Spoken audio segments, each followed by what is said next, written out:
क्यों जामवंत ने श्री कृष्ण के साथ युद्ध किया? पौराणिक कथाओं के अनुसार एक बार सत्राजीत के पास स्यमंतक नाम की मणि थी।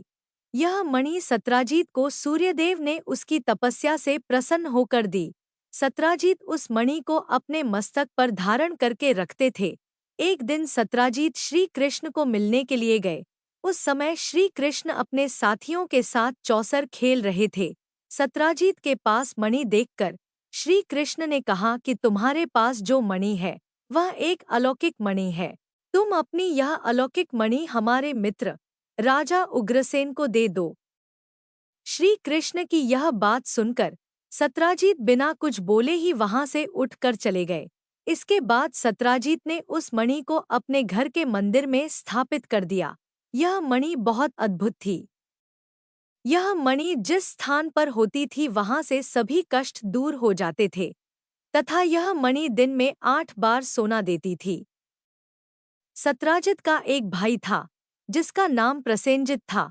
एक दिन प्रसेनजित मणि को पहन आखेट की ओर चला गया। जब वह वन से गुजर रहा तो एक सिंह ने उस पर हमला कर दिया जिसमें वह मारा गया।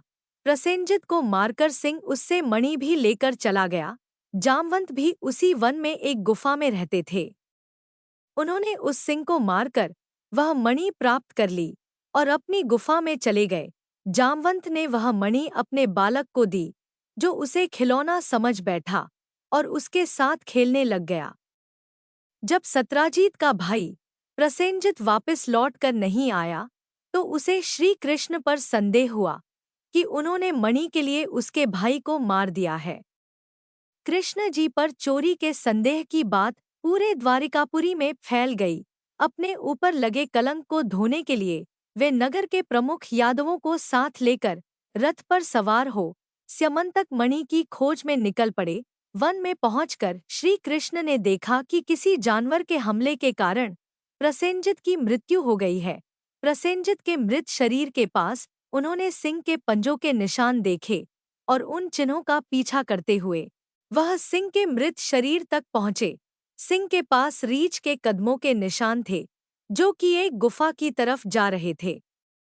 गुफा के पास पहुंचकर श्री कृष्ण ने यादवों को बाहर ही रुकने के लिए कहा और स्वयं गुफा के अंदर चले गए।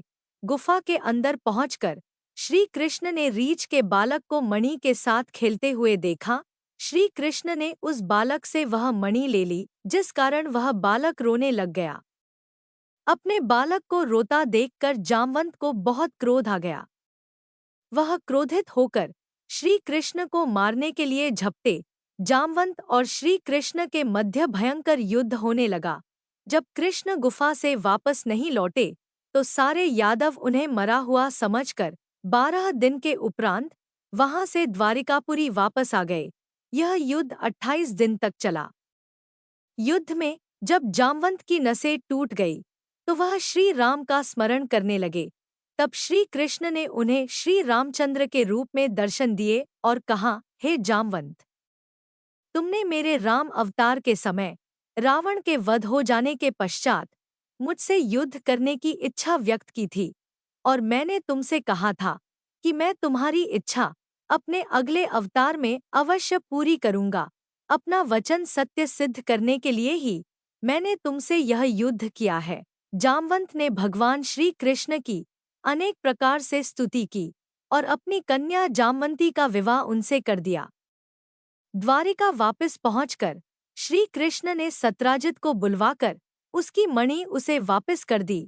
सत्राजित अपने द्वारा श्री कृष्ण पर लगाए गए झूठे कलंक के कारण अति लज्जित हुआ और पश्चाताप करने लगा। प्रायश्चित के रूप में उसने अपनी कन्या सत्यभामा का विवाह श्री कृष्ण के साथ कर दिया और वह मणि भी उन्हें दहेज में दे दी। किंतु शरणागत वत्सल श्री कृष्ण ने उस मणि को स्वीकार न करके पुनः सत्राजित को वापस कर दिया। जय श्री कृष्णा, जय श्री राधे।